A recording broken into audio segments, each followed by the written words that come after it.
PSV 1, Arsenal 1. Yes, people, we're about some Arsenal match reaction. This is what I call in the industry waste of a game, to be honest. Absolute waste of a game. I mean, I'm doing a match reaction. I don't anticipate it lasting too long because I've got what's going to unfold in Group A coming very, very shortly.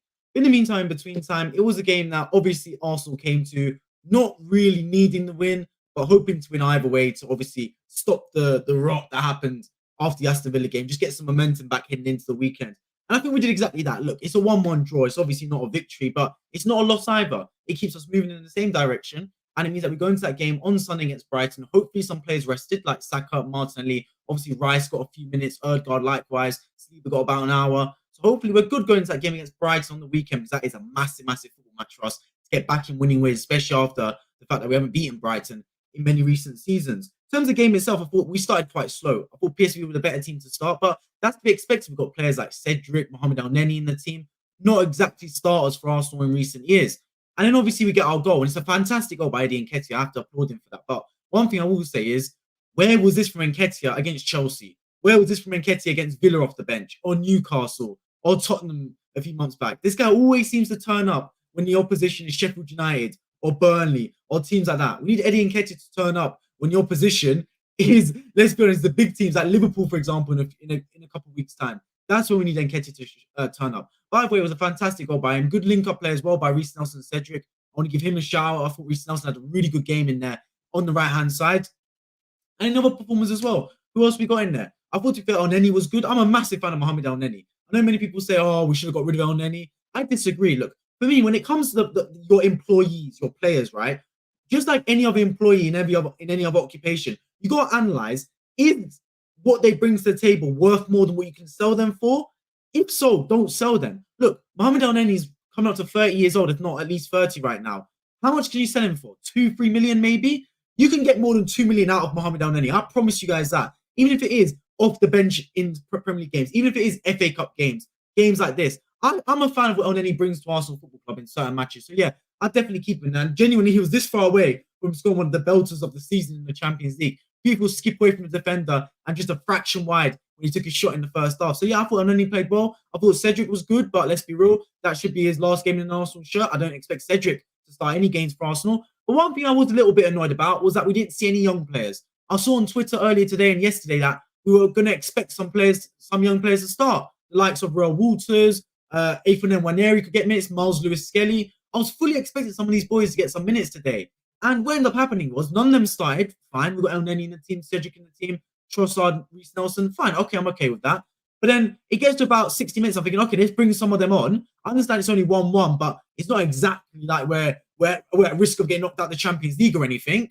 And then suddenly you get Rice on the pitch, Odegaard on the pitch, Ben White on the pitch. Then you got Smith Rowe and Jesus. I'm thinking, what's going on? Like, I appreciate the Smith Rowe substitution because the guy does need to get minutes because he hasn't played for Arsenal in a long, long time. But why not bring Ethan Nwaneri off the bench? Why not bring Miles Lewis-Skelly or Real Walters? Why not give them some minutes? Surely this is the time to bed them in. I mean, it's not like they're too young because if you look at Newcastle, Lewis Miley's 17 years old. He's been playing the last like 6-7 games for them. Fair enough, that's due to injuries, but do you get what I mean? Then you look on Arsenal's side, and yes, we've got some young players like Saka, Martinelli, but they've been around the team for a good 2, 3, 4 years now. So they're not exactly young and inexperienced. Arteta's not really trusting the really young players. I've noticed that. Like, Unai Emery was the manager that used to bring in the young players. Make no mistake about it. Unai Emery was the one that signed Saliba, that brought in Bukayo Saka into the team, that brought in Martinelli. This was Unai Emery's work. Mikel Arteta does not really trust young players, if you've noticed. When have you really seen Arteta playing Ethan Nwaneri? Play a player like Miles Lewis-Skelly. Play someone like, what's on his name? Real Walters. He doesn't. Like, Rice was playing centre-back rather than putting Real Walters on the pitch. It made no sense. It genuinely made no sense to me. Now, obviously, I'm not going to complain too much because it doesn't matter in the grand scheme of things. But little things like that, why not give that kid some confidence, some experience in the Champions League? Do you get what I mean? Like, surely, why not? Why not, for example, give other players a chance? That I'm talking in the academy that won't have a chance to play in the Champions League before. Something like that. Just why not? Because I don't think Mikel Arteta really uses the academy enough. I've noticed that about him. He doesn't really use the academy like Unai Emery used to, like Arsene Wenger used to. That's one knock on Mikel Arteta's game. He doesn't really know how to integrate the academy. The only time I really remember him playing an academy player was when Charles Sago played against Brentford at the start of this season. And even that was a bit of a curveball. I didn't really see that one coming. Other than that, doesn't really see him use the academy, which I think is a bit of a shame because I think against Lons in a couple of weeks back when we were 6-0 up, that was the perfect time to use the academy to come off the bench. And again today, every single Arsenal fan, I promise you, every single Arsenal fan would have rather Will Walters and Ethan Nwaneri come off the bench than Ben White and Declan Rice. Every single Arsenal fan would have preferred that. I promise that for an absolute fact. But instead, we got those two come off the bench. Look, none of them got injured, fine. But they could have. Who knows? Rice rolls his ankle and he's out for 2 months. Then Arteta suddenly he's got the brunt of the blame because he's brought on Rice in a nothing game. So I think sometimes you need to just maybe use more of your academy, give some other players a chance, rotate the squad a bit more. But yeah, that's neither here nor there. Let's get into some of your comments. Jeff, appreciate you joining the stream, my friend. You got the result right in the draw, but you put 2-2, unfortunately. This looked like a match that neither side had to win, and neither really feared losing. Either just played out the string. Yeah, it was a dead rubber game, to be honest. Dead rubber game. Nothing really going on, to be fair. I agree with you. Neither side really had to win it. Neither side really cared if they lost it or won it. So yeah, 1-1, about right. Mali, I appreciate joining the stream. My friend did doing really, really well. Evening, Win's trainer was playing. I think about El Neni. Now, big up El Neni, man. It was a relevant game. Yeah, irrelevant game. I'm surprised I'm even, streaming after it, to be fair. I didn't expect to stream after this game. The stream won't last too long anyway because I'm going to watch the game later today at 8 o'clock. I'm going to watch the Galatasaray game and obviously keep tabs with Manchester United, Bayern Munich as well at the same time. Gabriel let a couple long balls go by him today. Wasn't on his game. Sleep was good. Yeah, you're right. A couple of the balls, definitely, PSV's game plan was very much get the ball into centre and out wide. They're playing like a zigzag type style where the ball would be out wide of the fullbacks. It'd go into the striker, Pepe, however you pronounce his name, and then back out wide again to Bakayoko and Donny on the other side that scored the goal. And I feel like you're right. Gabriel, some of the balls that went through him, he wasn't quite intercepting them. So, look, obviously, it doesn't mean an awful lot in the grand scheme of things. But I will say, yeah, I agree with you in that respect. I don't think Gabriel had his greatest game. Plus, let's be honest here, I do want to talk about the goal that got disallowed by Nketiah. How was that disallowed? I understand Gabriel was in an offside position, but he didn't touch the ball. It was Nketiah. And I don't really think he interfered with the play because he wasn't ahead of Nketiah, he was behind him. So that kind of bemused me a little bit. I can't lie to you guys. Obviously, I didn't throw a tantrum about it because the game didn't really matter in the grand scheme of things. But say this was a Champions League knockout game. I don't think Gabriel really interfered with that one. He was behind the play and he was behind the ball. It was Kivior's, if anything, and I don't think it touched Gabriel. But look, maybe I missed something that the lino and VAR saw. I don't know. But yeah, I think that was a bit dodgy that goal got disallowed, to be honest. I'm more worried about our next 6 matches. Yeah, I agree. And it starts on Sunday against Brighton. Massive game. Brighton playing midweek as well in the Europa League. So they're obviously not going to be at full fitness. So hopefully we can capitalize. Hopefully we can. The real OGM, I appreciate you joining the stream. My friend doing really, really well. Come back from 4th to 1st. Up the arse. Yeah, man, that's how it is, bro. That's how it is. Arteta is stubborn. He's very arrogant. Unai gave Saka his start. Yeah. One thing I'll give Unai Emery a lot of credit for, and I'll forever give him credit for this, is the fact that he knew how to utilize young players a lot. He gave Saka his debut. He bought Martinelli. He bought Saliba. Unai Emery is a very, very good coach. Very good coach. He proved it at Arsenal. He proved it at Villarreal. And he's proved it even more at Aston Villa.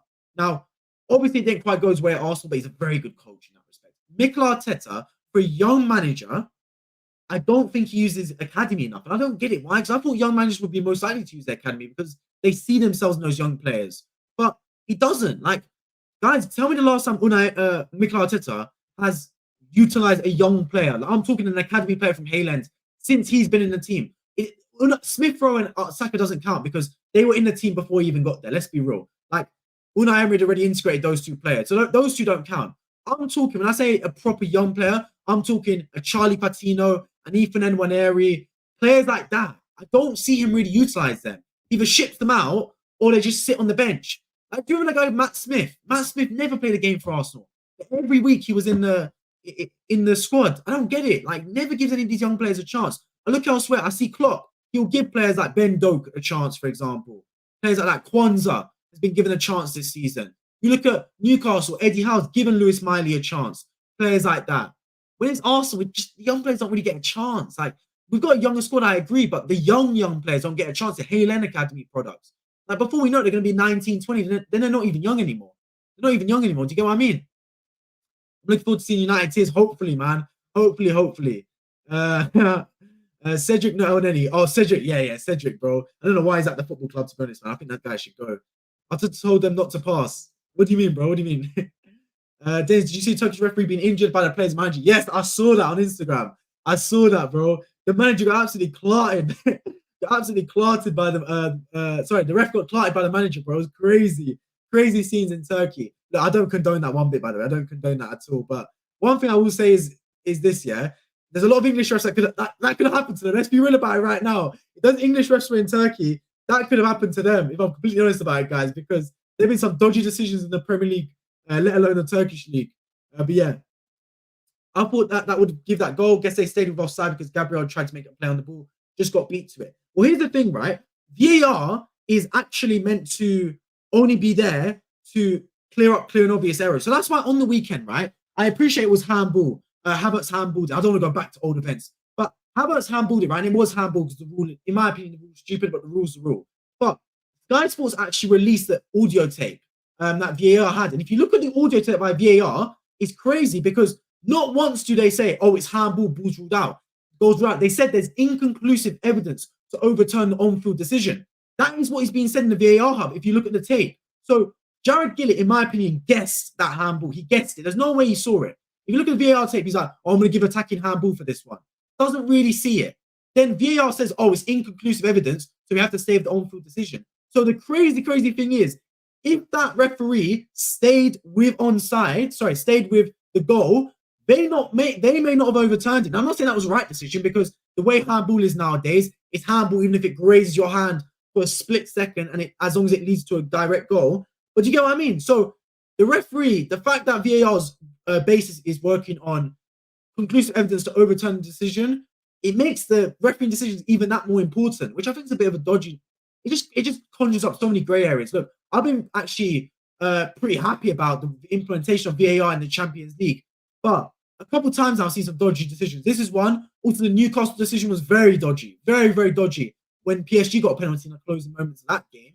But yeah, look, it's neither here nor there. I just dislike the way that we do that sometimes, where the VAR decision can dictate the flow of matches and the outcome of matches. Who's Matt Smith? Search him up, man. There's some blonde-haired guy. Was always in the Arsenal squad but never played.